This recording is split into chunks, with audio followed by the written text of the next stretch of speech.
اللہ تعالیٰ عنہ کی روایت کو سنیے، ایمان کو تازہ کیجئے۔ اللہ نے اپنے محبوب کو نور حسی عطا فرمایا جس کا اظہار اس انداز میں ہوتا ہے۔ اما عائشہ صدیقہ فرماتی ہیں ایک رات میں کپڑے سی رہی تھی، سیتے سیتے میرے ہاتھ سے سوئی گر جاتی ہے، چراغ بجھ جاتا ہے، اندھیرا ہے، سوئی کو تلاش کرتی ہوں پر سوئی ملتی نہیں، بس اسی تلاش کے اندر تھی کہ تھوڑی ہی دیر بعد والضحیٰ کے مخرے والے پاک محبوب صلی اللہ علیہ وسلم تشریف لاتے ہیں۔ آپ فرماتی ہیں حضور کے آنے کی برکت سے آپ کے مبارک رخ انور سے ایسا نور نکلتا ہے فتبینت الامرأۃ بشعاع نور وجہہ، حضور کے مبارک چہرے کے نور کی شعاع سے گم شدہ سوئی بھی نظر آ جاتی ہے۔ گویا اللہ نے اپنے محبوب کو نور حسی بھی عطا فرمایا جس کا اظہار کبھی کبھار ہوتا تھا، اور نور مانوی یہ جو نظر نہیں آتا اثر رکھتا ہے، کایا پلٹ دیتا ہے، تقدیر بدل دیتا ہے، حالات کو بدل دیتا ہے، جس کا اظہار اس انداز میں بھی کیا گیا، نور ازلی چمک گیا، غائب اندھیرا ہو گیا۔ وہ اندھیرا کیا تھا؟ کیا رات کی تاریکی والا اندھیرا؟ وہ تو چھٹا ہی چھٹا، اور جہاں جہالت کے اندھیرے تھے وہاں علم کی روشنی آ گئی، جہاں دشمنی تھی وہاں محبت آ گئی، جہاں نفرت تھی وہاں بھائی چارہ آ گیا، جہاں غلاموں پر ظلم ہوتا تھا وہاں غلاموں کو عزتیں نصیب ہو گئی۔ ہاں ایک وقت وہ تھا کہ اس معاشرے کے اندر غلام کو انسان نہیں سمجھا جاتا تھا، اگر غلام اپنے آقا کی اجازت کے بغیر اس کی جوتی چھاؤں میں رکھ دیتا دھوپ سے اٹھا کر گھوڑے برساتے، پر میرے آقا کے نور نے آ کر ایسا کایا پلٹا، وہ عرش کے راہی جب معراج میں جاتے ہیں واپس پلٹ کر تشریف لاتے ہیں، مخاطب کرتے ہوئے فرماتے ہیں وہ میرے بلال بتا وہ کون سا کام کرتا ہے، وہ کون سا عمل ہے جو تو کرتا ہے؟ میں رات عرش میں گیا ہوں، جنت کے اندر میرے قدموں کی آہٹ کو سن کے آیا ہوں۔ ایک وہ زمانہ جب انسان نہیں سمجھا جاتا، ایک وہ زمانہ آج ہجری کا زمانہ آتا ہے، مکہ فتح ہوتا ہے، میرے محبوب دو عالم صلی اللہ علیہ وسلم حضرت بلال حبشی کو خانہ خدا کعبۃ اللہ کی چھت پر کھڑے ہو کر اذان دینے کی سعادت عطا کرتے ہیں۔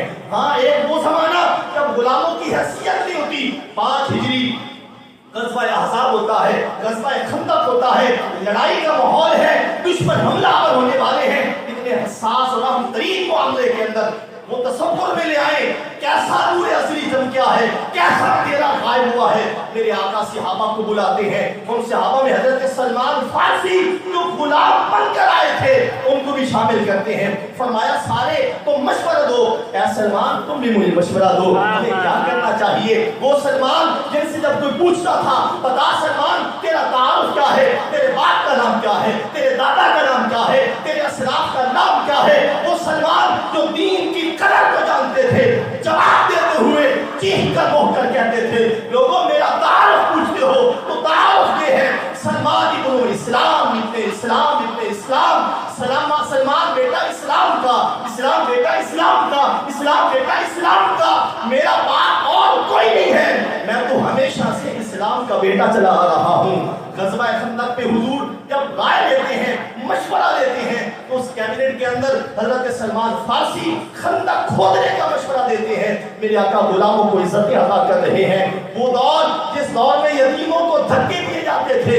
وہ دور جس میں یتیموں کے ساتھ بڑا ناروا سلوک کیا جاتا تھا، سورۃ الماعون ان کی کیفیت کو بیان کرتا ہے۔ ارائیت الذی یکذب بالدین فذلک الذی یدعو الیتیم، اے محبوب کیا نہیں دیکھا ان لوگوں کو جو دین کو قیامت کے دن کو جھٹلاتے ہیں، پہلا گناہ ان کا کیا ہے، پہلا عیب ان کا کیا ہے، فذلک الذی یدعو الیتیم، وہ یتیم کو دھکے دیتے ہیں۔ پر میرے آقا تشریف لائے، آپ نے آ کے کایا پلٹ دی، نور مانوی نے آ کر ایسا ماحول کو بدلا کہ عرب کا ماحول ہے، مکہ کی دھرتی ہے، میرے آقا اعلان نبوت فرما چکے ہیں، اور اس ماحول کے اندر ایک رسم یہ بھی تھی جو عورت بیوہ ہو جاتی، جس کا خاوند فوت ہو جاتا اسے منحوس سمجھتے تھے، اس کو وہ اپنے سامنے نہیں لے آتے تھے، 1 سال پورا بند کمرے کے اندر اسے قید کر دیا جاتا تھا۔ وہ یہ سمجھتے تھے یہ منحوس ہے، اس کی وجہ سے اس کا خاوند فوت ہوا، اب جو بھی سے ملے گا اس کی نحوست اس کے اوپر بھی آ جائے گی۔ ہاں اس معاشرے کے اندر یہ ظلم تھا، ایک عورت ہے بیوہ ہو گئی، اس کا ایک بیٹا ہے جو یتیم ہو جاتا ہے، ان کی رسم کے مطابق ابھی وہ بے دین ہے، اسی ساتھ کا اپنے آباء و اجداد کے دین کے کے اوپر ہے, اسی بت پرستی کے دین کے اوپر ہے, کمرے میں بند کر دیا جاتا ہے. وہ پورا سال کمرے میں بند رہتی, وہی کھاتی, وہی پیتی اور وہی اپنے قضاء حاجت کے معاملات کیا کرتی, اور سال بعد جب نکلنے لگتی, دیکھیے صفاقیت کا عالم کیا ہوتا. اس کے دامن کے اندر اونٹ کی لید وغیرہ خلاصت ڈال دیتے, اور وہ عورت باہر نکل کر اونٹ کی لید اٹھا کر لوگوں پر پھینک دی. یہ اعلان ہوتا, میں نے 1 سال غربت کا گزار لیا ہے. اس زمانے کے اندر بیوہ خواتین کے ساتھ یہ سلوک ہوتا تھا. میرے آقا اعلان نبوت فرما چکے ہیں, وہ بیوہ عورت 1 سال اپنا پیریڈ گزار رہی ہے, کچھ مہینے گزرتے ہیں, اس عورت کے کپڑے خستہ ہو جاتے ہیں, جسم سے کپڑے پھٹنا شروع ہو جاتے ہیں. یتیم بچہ ہے, ماں کی حالت دیکھتا ہے, اس کا جو جگر ہے اور کلیجہ ہے منہ میں آ جاتا ہے. کہتا ہے ماں کیا یہ بھی زمانہ ہم نے دیکھنا تھا, کیا ہوا, میرا باپ مر گیا, میں تو موجود ہوں, میرے ہوتے تیرا جسم ننگا نہیں ہوگا, میں کہیں نہ کہیں سے بھیک بھی مانگ کر تیرے کپڑے لے کر آؤں گا. ماں نے کہا بیٹا یہ سماج بڑا ظالم ہے, یہ بڑے سخت دل ہیں, کوئی ترس نہیں کھائے گا. کہتا ہے ماں اور کوئی کھائے نہ کھائے, اپنے چچا کے در پر جاتا ہوں, اس کے دروازے پہ دستک دوں گا, اس کی وراثت میں ہمارا حصہ ہے, وہ ضرور ترس کھائے گا. بیٹا نہیں کھائے گا, لیکن بچہ ہے, بیٹا ہے, ماں کی محبت مجبور کرتی ہے, وہ قدموں سے چلتا ہے, چچا کے دروازے پہ دستک دیتا ہے. اندر سے آواز آتی ہے, کون ہے, یہ اپنا نام بتاتا ہے. وہ اس کے کزن چچا زاد بھائی, نام سنتے ہی واپس پلٹ جاتے ہیں, کیونکہ گھر میں بتایا گیا تھا یتیم کو متھے نہیں لگانا, یتیم سے ملنا نہیں, تم بھی منحوس ہو جاؤ گے. جا کے باپ کو بتایا ہمارا کزن آیا ہے, وہ فلاں یتیم منحوس آیا ہے. اس نے کہا تم نہ ملو, میں جا کر ملتا ہوں. حضرات محترم, آج ہم میلاد کیوں نہ منائیں, آج ہم خوشی کا اظہار کیوں نہ کریں. کایا پلٹی, حالات بدلے. وہ چچا باہر آتا ہے, آ کر پوچھتا ہے کیا کام ہے, رو کے کہتا ہے چچا تو میرے باپ کی جگہ ہے, میری ماں بیوہ ہو گئی اور کچھ نہیں مانگتا, خدا کے نام پہ ایک کپڑے کا ٹکڑا تو دے دو, میں اپنے ماں کے ننگے جسم کو ڈھانپنا چاہتا ہوں. قرآن اس کی منظر کشی کرتا ہے, فذالک الذی یدعو الیتیم. یہ کوئی مفروضہ نہیں ہے, یہ ویسے کوئی ہوائی کلام نہیں ہے, یہ حقیقت ہے. دھکے دیتا ہے, چچا ہو کر سینے سے لگانے کی بجائے دھتکار دیتا ہے, جا تو منحوس, میری ماں منحوس, اس بات سے تجھے کچھ نہیں ملے گا. اب یہ بچہ نا امید ہو کے روتا روتا پلٹتا آ رہا ہے. لوگوں آج کیوں نہ جھومے, آج کیوں نہ خوشیاں منائیں. اس جگہ ملی تو آقا کے دم کلک سے, باہر آئی تو حضور کی ولادت سے. روتا روتا پلٹتا ہے, رستے میں ایک شخص ملتا ہے, بیٹا کیوں رو رہا ہے, بس آج آخری امید تھی, دم توڑ گئی ہے, میری ماں کے جسم سے کپڑے پھٹ گئے ہیں, ایک کپڑا لینے کے لیے چچا کے دروازے پہ گیا تھا, جو اپنا خونی رشتہ رکھتا تھا, دین بھی ہمارا رکھتا تھا, پر اس نے دھتکار دیا ہے. اب کس در پہ جاؤں, اپنے ماں کے بدن کو کیسے ڈھانپوں. اس نے کہا بچے رو نا, رو نا, نا امید نہ ہو, تو نے اپنے سارے در دیکھ لیے ہیں, کہیں سے تجھے خیرات نہیں ملی. ایک ایسا در بتاتا ہوں جہاں مانگنے سے سوا ملتا ہے, مانگنے سے سوا ملتا ہے. بتا جلدی کر وہ کون ہے جو میری یہاں آج دستگیری کرے گا. اس نے کہا جا صحن کعبہ میں چلے جا, صحن کعبہ میں جائے گا نا تو وہاں ایک شخص موجود ہوگا جس کو لوگ محمد کے نام سے جانتے ہیں, جس نے نئے دین کا, دین اسلام کا دعویٰ فرمایا ہے, آخری نبی ہونے کا اعلان کیا ہے. لوگ تو دشمن ہو چکے ہیں, پر ہے وہ بہت عظیم انسان, جا تیری مراد پوری ہوگی. بچے نے کہا جانے سے پہلے ماں سے پوچھوں گا. دوستو وہ بچہ ماں کے پاس جاتا ہے, اماں چچا نے دھتکار دیا ہے, پر ایک بندے نے ایک حل بتایا ہے, ایک در بتایا ہے, صحن کعبہ میں جناب محمد صلی اللہ علیہ وسلم کا نام بتایا ہے, کیا چلا جاؤں کپڑا لے آؤں. ماں نے کہا بیٹا سنا تو یہی ہے کہ وہ مرادیں پوری کرتا ہے, وہ نبیوں میں رحمت لقب پانے والا, مرادیں غریبوں کی پر لانے والا. ہاں ہاں ساتھ یہ بھی سنا ہے جو اس کے پاس جاتا ہے اسی کا ہو کے رہ جاتا ہے, اسی کا غلام بن جاتا ہے, انہی کا دین قبول کر لیتا ہے. بیٹا جا صحیح, پر یہ کہنا کہ میں آپ کا دین قبول نہیں کروں گا. ٹھیک ہے اماں, وعدہ ہو گیا, نہیں کروں گا دین قبول. اور یہ بچہ امید کی کرن پیدا ہوتی ہے, چلتے چلتے صحن کعبہ میں آتا ہے. منظر سنیے, ایمان کو تازہ کیجئے. وہاں چچا کا دروازہ تھا, خونی رشتہ تھا, دین ایک تھا, دھتکار دیا گیا, دھکے دے دیے گئے. یہاں وہ یتیم بچہ صحن کعبہ میں پہنچتا ہے، کئی قدم ابھی وہ دور ہے، میرے آقا کی مبارک نگاہ رحمت بچے کے آنے پر پڑتی ہے، وہ جس کی خاطر کل کائنات کھڑی ہوتی ہے، وہ آمینہ کے لال، وہ دلہے یتیم، وہ میرے آقا، وہ والی دو جہاں خود کھڑے ہو کر چند قدم بڑھا کر اس بچے کا استقبال فرماتے ہیں، اسے سینے سے لگاتے ہیں، اپنے باپ جیسا پیار، بلکہ میں کہوں تو بے جان نہیں ہوگا، باپ سے بھی بڑھ کر پیار عطا فرماتے ہیں، پاس بٹھاتے ہیں، بیٹا بتا کیسے آنا ہوا، کیا مقصد تھا، کیا مدعا تھا، کیا سوال ہے؟ رو کے کہا سوال تو کرتا ہوں پر شرط یہ ہے کہ آپ کا دین قبول نہیں کروں گا، میں نے ماں سے وعدہ کیا ہے، آپ یہ نہیں فرمائیں گے کہ میرا دین بھی قبول کر۔ میرے آقا فرماتے ہیں ہم نے کب شرط رکھی ہے، تو اپنی بات تو بتا، میری ماں کے بدن پر کپڑے پھٹ گئے ہیں، مجھے کہیں سے خیرات نہیں ملی، کپڑے کا ٹکڑا مانگنے آیا ہوں۔ دوستو توجہ کرو، وہ زمانہ جب بیوہ کو منحوس، یتیم کو دھتکار دیا جاتا تھا، میرے آقا سے جب یتیم بچے نے کہا ماں کے جسم کو ڈھانپنا ہے، کپڑا نہیں ملتا، میرے آقا نے اپنی مبارک قمیص اتار کر عطا فرما دی۔ میں بیٹا اس وقت فی الفور یہی کپڑا میسر اور دستیاب ہے، جا لے جا، اگر میں محمد کی قمیص سے تیرے ماں کے جسم کو تحفظ ملتا ہے تو جا یہ لے جا۔